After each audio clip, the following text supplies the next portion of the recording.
Imagine stumbling across an online profile so bizarre, so unsettling, that you can't quite decide if it's all just a twisted prank or something far more calculated. You see someone claiming to have Down syndrome, but there's a hint of artificial smoothness around the face, a subtle glitch when the person moves, and a suspicious set of captions promoting an explicit paid platform.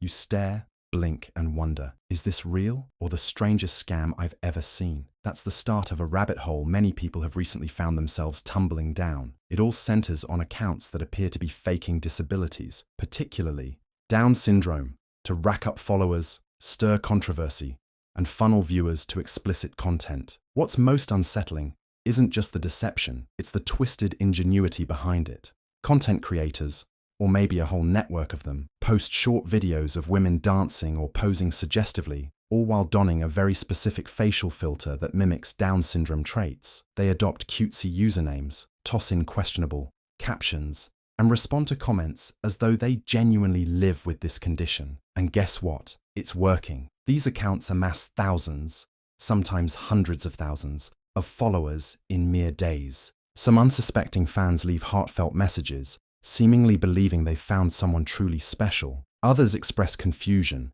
suspecting something is off but can't quite prove it. Then there are the trolls, the skeptics, and the outraged viewers who unite to call out this exploitation for what it is: a brazen, morally bankrupt tactic to gain attention and money. This is no ordinary scandal about someone lying online.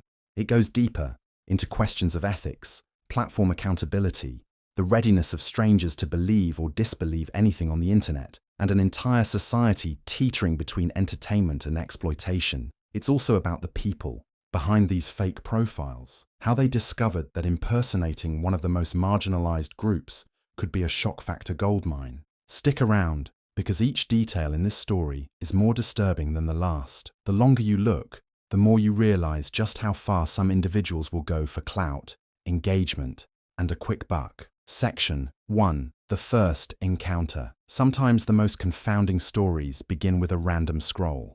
Picture yourself at night, phone in hand, wandering through Instagram or TikTok, cat videos, cooking hacks, some forgettable dance challenges, and then, out of nowhere, a clip catches your eye. It's a young woman with short, seemingly tousled hair. The profile name includes words like special or references to chromosomes. At first, you might feel a pang of empathy, a person with a developmental disability bravely sharing their life with the world. Except something feels off. Maybe it's the uncanny smoothness of her features. Perhaps it's the moments where her hairline doesn't align with her eyebrows. Or maybe it's the fact that the post's caption tries to lure people to an adult subscription link with the premise of exclusive content. Confusion grows when you notice how many people in the comments appear to be in full support of this person. Some write things like, "Stay strong, you're beautiful inside and out." Others, though, accuse the account of using a Down syndrome filter. You start to read more comments, your curiosity ablaze, and the consensus is sharply divided. Some folks are outraged at the possibility someone would fake a disability for attention. Others are enthralled, dropping heart emojis and cringe-worthy attempts at flirtation. Everything about it is deeply surreal. Even more peculiar are the disclaimers or playful remarks in the profile's bio, sometimes referencing that they're so special or gifted, with a direct link to a paid adult site. The moral quandary practically screams from the screen. Is this a genuine content creator who happens to have a disability and wants to celebrate body positivity? Or a cynic's twisted money grab that uses a vulnerable community as bait? Still, in these early moments, you might give the benefit of the doubt. After all, we live in a world that encourages representation. Maybe this is just an atypical but authentic expression of self. But then you see it, a quick flicker in the video as she turns her head, a moment where the filter fails, and you glimpse an entirely different face. That's when everything changes. The mask falls, and your shock transforms into a creeping sense of disbelief, and for many, fury. If there's one thing the internet excels at, it's detective work. The moment people spotted a suspicious glitch in the video, where the filter seemed to slide off for just a second, a wave of collective investigation began. You can almost see the ripple effect in real time. Viewers rewatch the footage, pausing at each frame, comparing screenshots, and analyzing each pixel. Before long, the evidence becomes undeniable. There is a filter at play, artificially adjusting facial features to mimic the appearance of someone with Down syndrome. But discovering the presence of a filter isn't enough to prove malicious intent. After all, face filters are ubiquitous online. Many people use them for comedic or stylistic reasons. The difference here is the context. These accounts capitalize on the notion that this condition is real. Each caption is laden with phrases referencing being special, living a challenging but inspiring life, or hinting at receiving harassing messages for looking the way they do. Then there's the direct link to a subscription-based platform that invites viewers to see more of this content. The contradiction is jarring. On one hand, the profile tries to evoke empathy, rallying supporters to celebrate a person living with a disability. On the other hand, it brazenly harnesses the shock value of that deception to push adult content. The filter revelation thus feels like discovering a trapdoor in an otherwise normal-looking floor. You realize you've wandered into something far more orchestrated, and you're not alone. The comment sections explode with anger, frustration, and to a surprising extent, confusion. Some individuals vehemently defend the account, accusing critics of being insensitive or ableist. Others break down the filter frame by frame, effectively proving the account is fake. Still, the biggest question lingers. Why? Why would anyone go to these lengths, risking moral condemnation and potential platform bans, just to cultivate this bizarre online persona? It's not until you trace these accounts to a larger network that the scope of the operation begins to reveal itself. And that's where things turn from weird to downright disturbing. One fake page might be a twisted anomaly. 2 or 3 more might be a small group of shady operators. But imagine stumbling upon an entire cluster, dozens of them, all using similar names, similar filters, and similar tactics. Each account references special something, or extra chromosome, or uses code words implying they have a condition that sets them apart. Each one tries to funnel viewers toward an external link for explicit content or begs for tips on a live stream. At first glance, these profiles might appear identical, but dig a little deeper and subtle variations emerge. Different women are featured, each with unique body types, different tattoos, or distinct backgrounds. Some seem thoroughly posed. Others appear to be random clips stolen from unsuspecting creators. In each video, though, the same facial filter is plastered on, adjusting eyebrows, nose shape, and mouth to create that signature look. And unbelievably, many of these posts rack up thousands of likes and comments in mere hours. As you follow the trail, patterns form. Some accounts launch within days of each other. They copy each other's posts or reference each other in cryptic ways. It's as if one or a few individuals are constantly rotating new content, possibly swiping other people's videos from around the internet, slapping the filter on, and reposting it under their special girl brand. Even more unsettling is the possibility these unsuspecting women in the videos have no idea they're being used for such a scheme. They might be dancing in a bikini on their personal profile, only to later discover that someone downloaded the clip, used a disability filter, and re-uploaded it to a brand new account that now claims to be them. The most popular pages rake in well over 100,000 followers, sometimes nearing 250,000 in less than a week. That's not just luck or a random viral moment. It's an orchestrated campaign aided by shock value, controversial content, and an unfortunate number of people who are either too curious or too gullible to look away. Every new account that pops up seems to feed into the frenzy as outraged viewers comment and share, inadvertently boosting the pages. But why is this such a goldmine? The short answer: outrage sells. The more disturbing the ploy, the more people talk about it, the more eyes it attracts. And if even a small fraction of that massive audience clicks on external links or pays to see behind-the-scenes content, the creators can walk away with easy money. This isn't just a case of one misguided person. It's an entire ecosystem of exploitation. Let's face it, the internet is a crowded space. Standing out these days often requires either exceptionally high-quality content or shock tactics. Some unscrupulous creators opt for the second route, banking on controversy or illusions to go viral overnight. Faking a disability, especially one like Down syndrome, hits a disturbing sweet spot of emotional manipulation and bizarre fascination. People either feel protective or curious,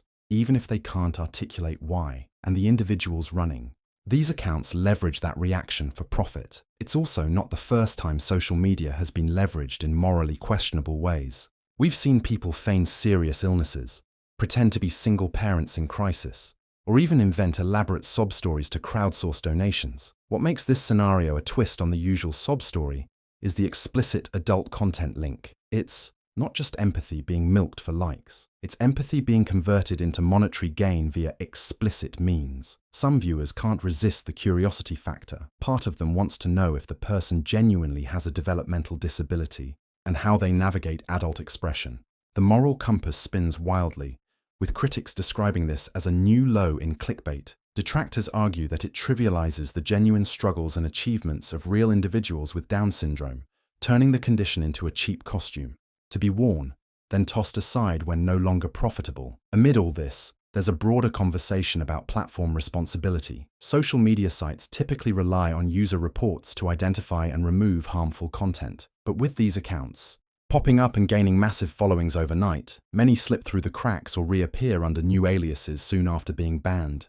The lines between free expression, comedic impersonation, and outright fraud blur in a digital environment that often rewards extremity more than authenticity. Wherever there's controversy, there's bound to be a community split. On one side, you have outraged individuals who immediately call out the deceit. They label it disgusting, inhumane, or beyond offensive, emphasizing how people with genuine disabilities already face enormous challenges and stigma.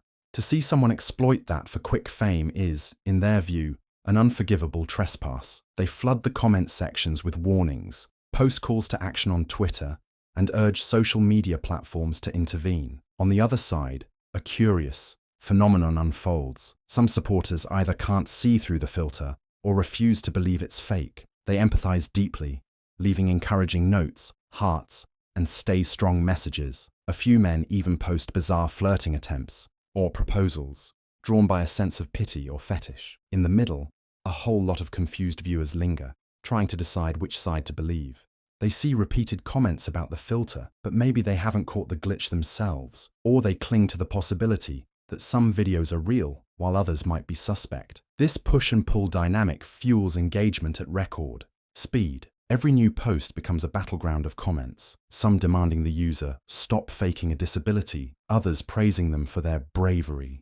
Ironically, the moral outrage drives just as much traffic as genuine support. The creators behind these accounts know it, so they lean into the controversy, sometimes even dropping cryptic lines like, "Haters say I'm fake, but they don't. See my real struggle," or "They can't handle how special I am." It's a textbook strategy for stoking the flames and feeding the algorithm. Yet for all the chaos in the comments, genuine concerns often go unanswered. What about the real faces behind these videos? The unwitting women whose clips might have been stolen? How does it affect those who truly live with Down syndrome or other disabilities to see their challenges mocked and distorted for clicks? These deeper questions seldom get the same spotlight as the sensational drama, and that gap between viral controversy and meaningful conversation looms ever larger. For every viewer who sees these accounts as just a tasteless stunt, there's another viewer who might walk away with real, lasting harm. Families raising children with disabilities, for instance, often fight tirelessly to combat stigma. They advocate for acceptance, spend countless hours in therapy sessions or support groups, and celebrate even the smallest victories. Then something like this pops up, a viral wave of exploitation that reduces disability to a filter effect. It can feel like a gut punch, a reminder that, to some, these real struggles are nothing more than an online gag for attention on a broader scale. It's a commentary on how social media incentivizes extremes. The quest for viral fame sometimes leads creators to push boundaries we never thought people would cross. Where do we draw the line between comedic impersonation and harmful misrepresentation?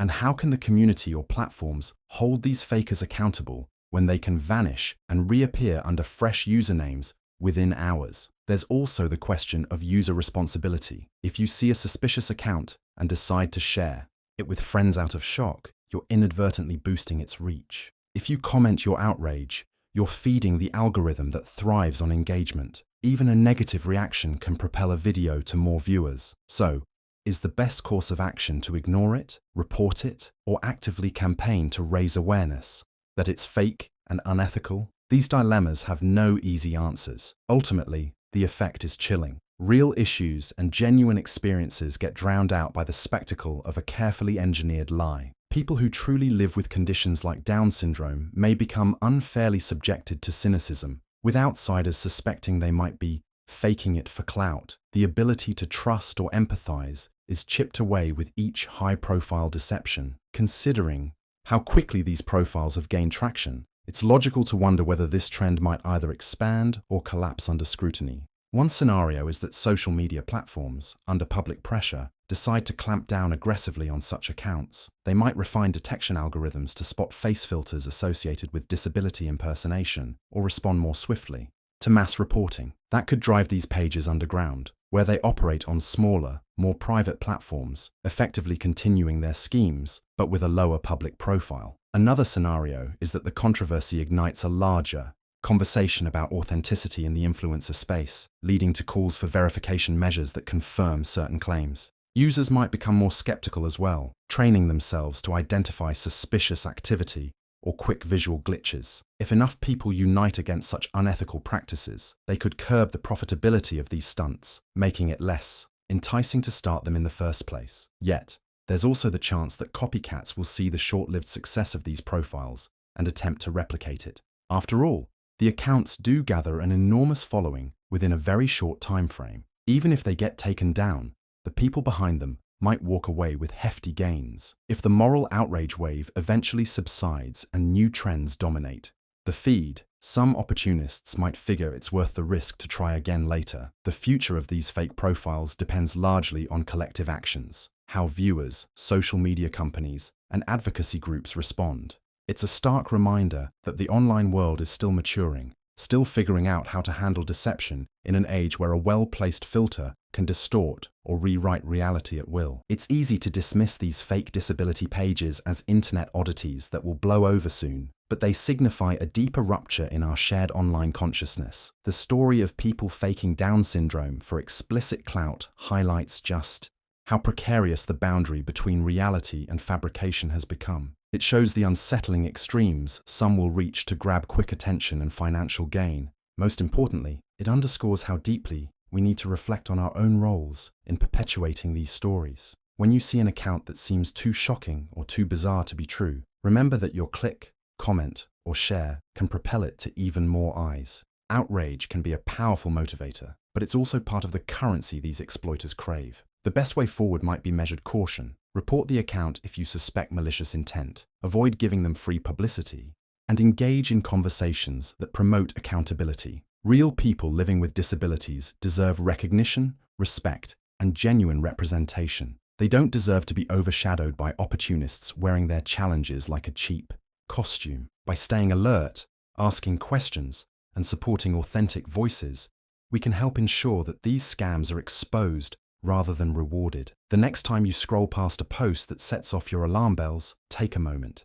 Investigate, question, and think about the motives behind it. Because the more we shine a light on these dark corners of social media, the harder it becomes for deceptive creators to operate in the shadows. And maybe, just maybe, we can inch closer to a digital world where empathy isn't manipulated and respect for others' experiences isn't a mere commodity to be sold.